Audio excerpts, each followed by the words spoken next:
Pronto, começou ali.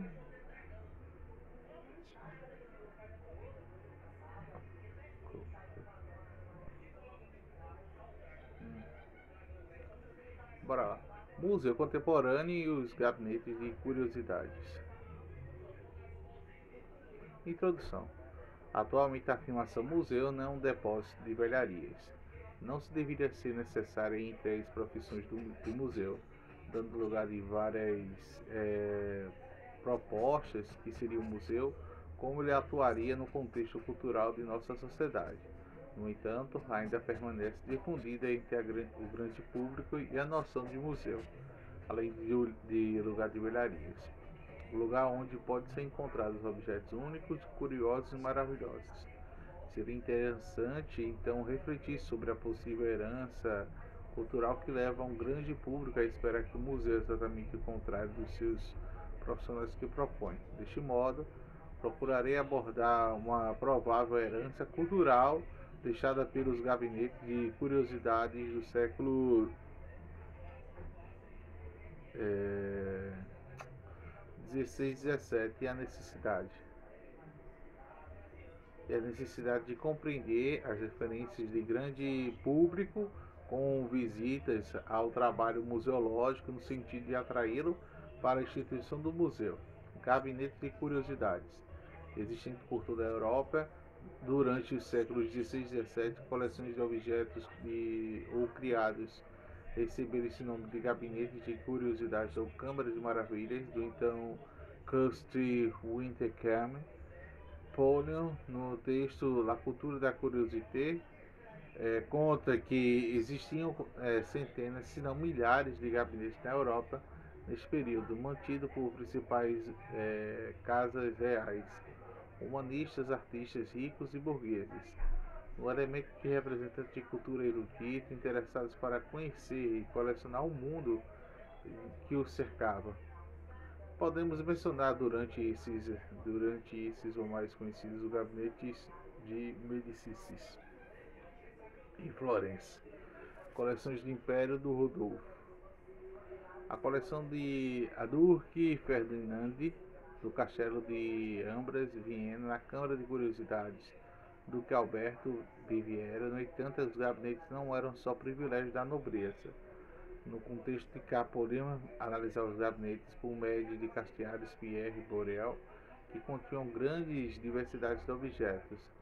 A diversidade desses objetos colecionados era uma característica muito dos gabinetes, e como dependíamos pelas gravuras da época que reproduziam, pelos catálogos, pelos inventários e as listas de peças. Eram realmente poucos os gabinetes que possuíam coleções homogêneas. Em grandes coleções, como na Rei Frederico III da Dinamarca, que existiam na Kunstkam Real, de várias salas específicas do tipo de objeto, gabinete de medalhas, gabinete de curiosidades naturais, gabinete das Índias e de outros. Já nos gabinetes menores, como o médio de Pierre Borel, os objetos foram divididos em várias categorias de raridade do homem, baixo no quadro do pés, pássaro, peixes, zoófitos do mar, conchas e outras maravilhas marinhas, insetos, serpentes, plantas, primeiramente borbulhos e raízes, folhas, flores, sementes e grãos, frutas raras, outras frutas, sementes, minerais, primeiramente pedras, coisas que são transformadas em pedras, e outras minerais, antiguidade de coisas artificiais. Por essa numeração que consta em catálogos deste gabinete e por outros catálogos de inventário, notamos o desejo de englobar todo o universo conhecido e dividido em três grandes categorias: de obras de Deus, homens, animais e plantas, produto de natureza, pedra, objetos de fabricação humana, artefatos.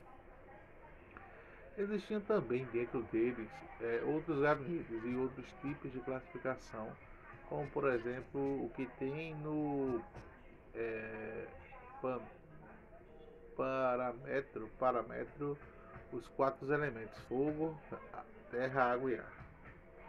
Os diferentes tipos de classificação, ainda que pareçam insolutos, insólidos refletem uma determinada ordem de sistema de classificação na organização e na disposição dos objetos de gabinete. Tal seria aquele pela análise de gravuras da época. E esse sistema de classificatório é a construção específica daqueles gabinetes que mostram como o homem inserido na cultura erudita dos séculos XVI e XVII pertence ao mundo de volta e como se classifica. As diferentes categorias dos objetos de gabinetes se mostram as posições sociais, as raízes das instituições e seus proprietários, assim como as suas particularidades nacionais, ainda que no interesse de gostos pessoais de cada um, entretanto, em sua diversidade, os gabinetes possuem um ponto em comum, os que são semelhantes a Pierre Borel, serão um microcosmo, um compêndio de universos, um gabinete tão então um universo inteiro, que se pode ver só num golpe e universo traduzido por, pode dizer assim, pela dimensão de olhos. Os objetos existentes no gabinete Borel, assim como outros que geraram muitas maravilhosas, fabulosas e curiosos, monstros de duas cabeças, monstros marinhos, fragmentos da múmia, anomalias animais, chifres, unicórnio e outros, que mostram o universo maravilhoso e fantástico existente nos gabinetes, assim como antiguidades mostram o passado ideal.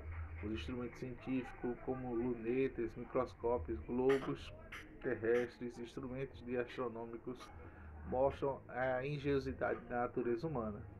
Neste contexto de coleção de objetos de cultura material provenientes do Novo Mundo, que ganharam um novo sentido, são curiosidades de um mundo que acaba sendo descoberto, as condições que voltaram dos países longínquos, que trazem como efeito não só as mercadorias altamente vantajosas, mas também todo o novo saber, os novos semióforos, tecidos,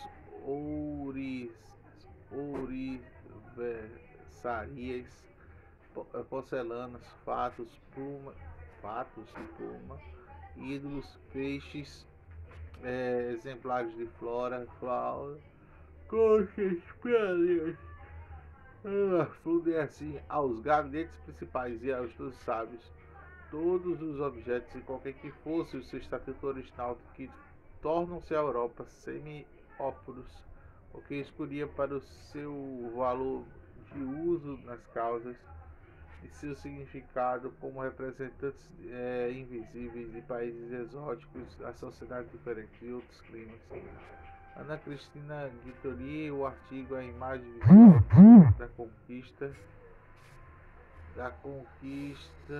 a imagem da conquista, museificação da América do século XVII, aborda também esse aspecto de desejo de totalidade, universidade, que a estrutura de gabinetes coloca o papel dos objetos de cultura material americana a esses. E aí, mãe, o 030 ligou pra tu?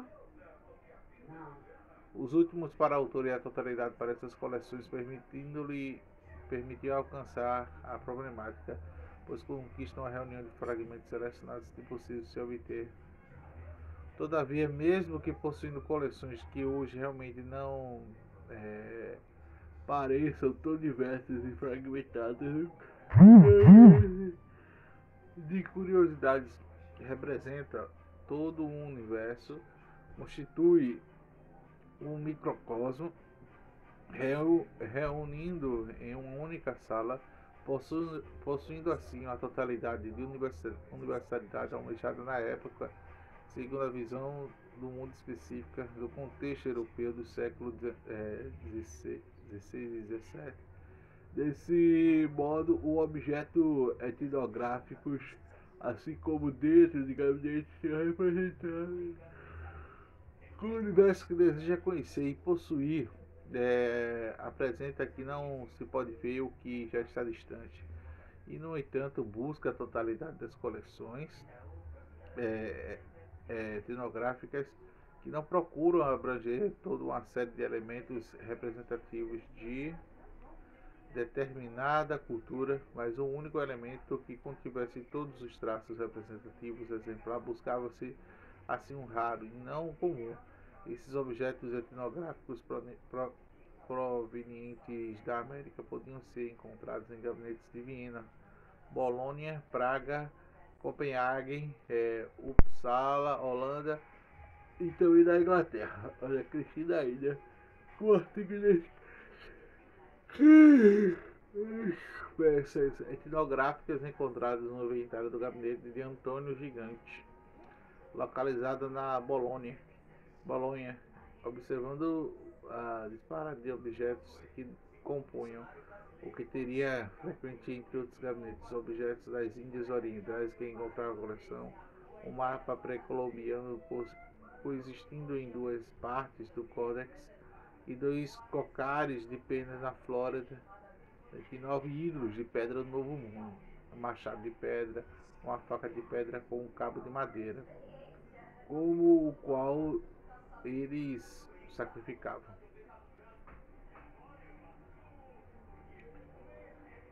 Uma série de arcos e flechas de pedras utilizados como instrumentos cortantes, um mosaico de pedras, bichos mexicanos, gravuras retratavam gabinetes e ilustravam a mesma diversidade de coleções, figuras, museu, que contém várias etnografias com flechas, arcos, remos, elementos de vestuário, instrumentos musicais, misturando uma grande diversidade dos objetos histórico-cultural, animais empalhados, peixes, conchas, pedras, também de peças de antiguidades e muitos outros objetos.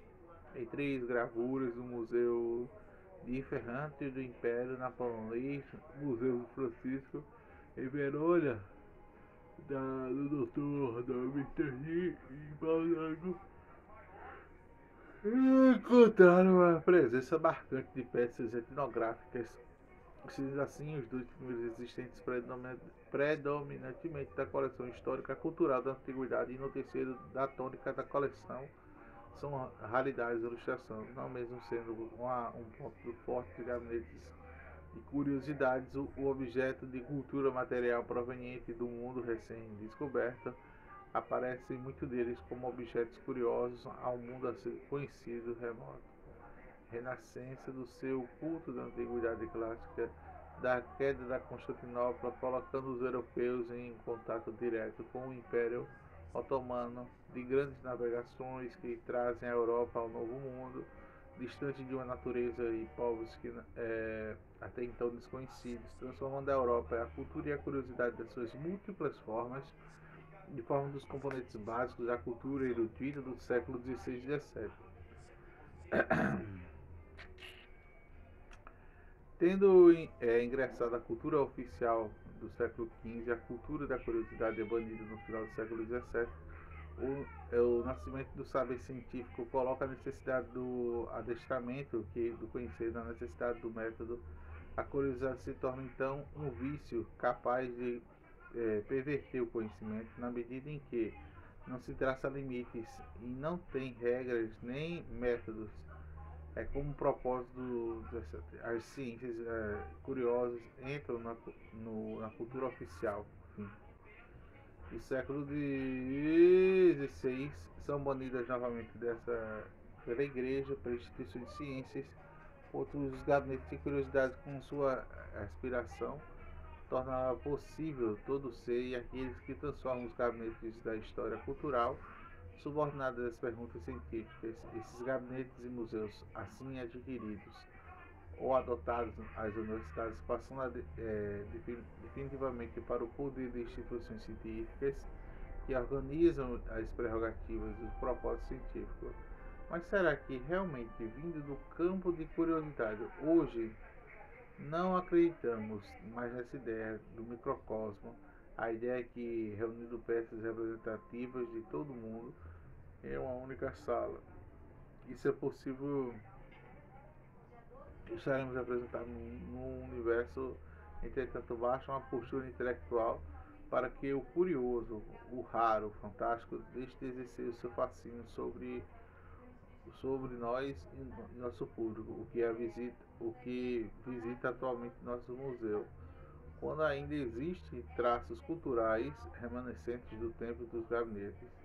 A curiosidade do mundo do museu contemporâneo. Bruno Bernardo fala sobre o ensaio As crianças do museu, a fascinação dos objetos valiosos, o ramo de maravilhas exercem sobre as crianças, sobre o público em geral, citando o assombro do nascido conhecimento, desde o decorrer de sua importância, desde o assombro do processo de aquisição do conhecimento, criticando assim os museus modernos que procuraram transmitir conhecimento racional, acabando para crianças um mundo excessivo de museus modernos e pouco a transmitir às crianças conhecimentos não despertarão na melhor sombra.